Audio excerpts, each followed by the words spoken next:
Assalamualaikum warahmatullahi wabarakatuh. Saya Gilang Ramadhan Afiansa, nomor absen 22 dari kelas 10 KJA, Teknik Komputer Jaringan A.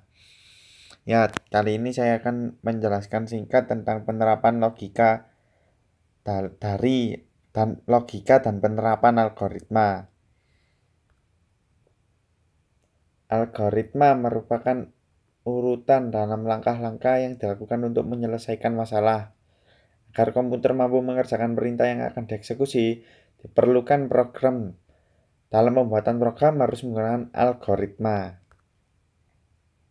Algoritma bukan hanya digunakan pada komputer, di kehidupan sehari-hari pun manusia secara tidak langsung sudah menggunakan algoritma.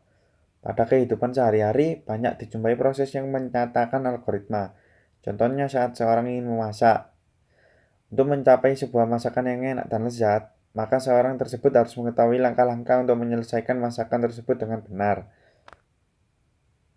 Langkah-langkah untuk menyelesaikan masakan itu juga disebut algoritma. Logika adalah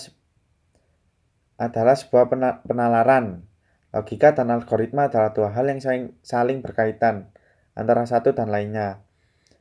Untuk menyelesaikan algoritma diperlukan sebuah penalaran yang baik agar mudah dimengerti.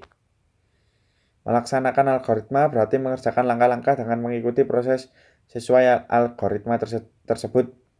Algoritma banyak digunakan pada bidang komputer. Banyak ilmu teknologi komputer yang mengarah pada terminologi algoritma. Nah, struktur dasar algoritma ada 3, yaitu yang pertama ada runtutan aksi. Digunakan pada program yang pernyataannya adalah sebuah aksi. 2. Runtutan pemilihan. Digunakan pada program yang melakukan sebuah pemilihan. Ketiga, runtutan pengulangan. Digunakan pada program yang akan dieksekusi secara berulang-ulang. Logika dan algoritma diterapkan pada pemrograman komputer. Contoh penerapan algoritma pada program komputer seperti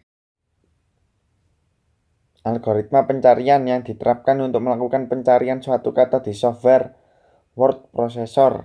Kemudian ada algoritma untuk mengurutkan data pada software lembar kerja.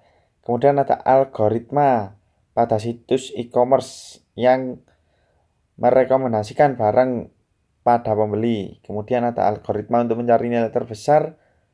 Dan ada algoritma pada sebuah program untuk mengenali wajah dan sidik jari kita.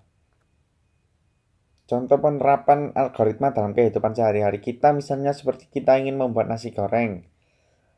Pertama-tama kita mulai, kemudian siapkan nasi, kemudian nyalakan kompor gas, kemudian letakkan wajan di atas kompor, kemudian tuang sedikit minyak gorengnya, kemudian baru masukkan nasinya, kemudian masukkan bumbu, kemudian tambahkan garam, coba rasakan.